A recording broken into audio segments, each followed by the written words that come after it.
Eşqinə xəstə düşmüşəm, sən də mənim dərdimə dərman kimisən. Ruhum sənsiz üşüyür, damarlarımda dolanan qan kimisən.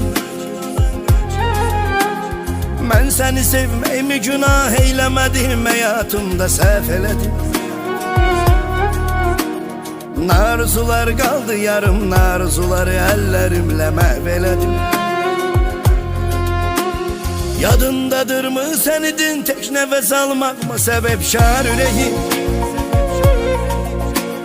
Nə məni özgələr də ara, nə məni özgə ürəkdə axtar ürəyim.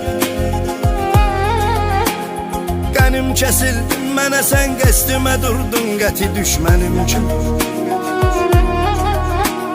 Mən necə yandım, yanacaqsan kül olub, qəm kədərlə mənim kimi.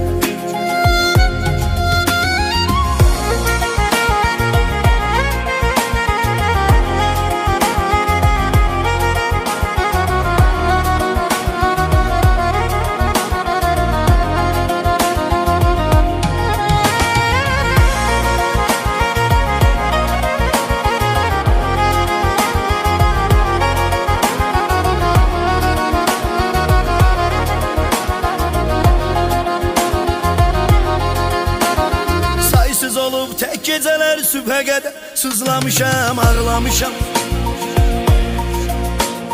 Xəyallarım kimi səssiz bir albomda şəkillərini saxlamışam.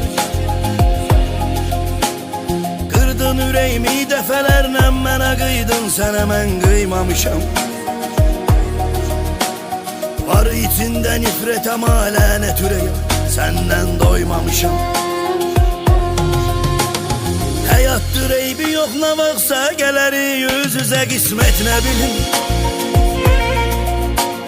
Rastlaşdırar uca Allah, ya təsadüf ya da ki fürsət, nə bilim.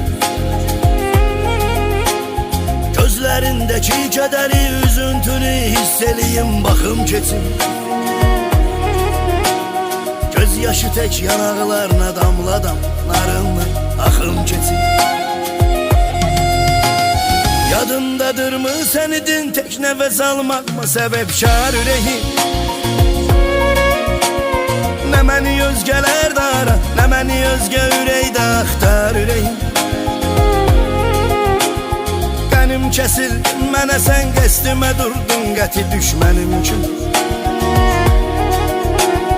Mən necə yandım, yanacaqsan kül olub, qəm kədərlə mənim kimi.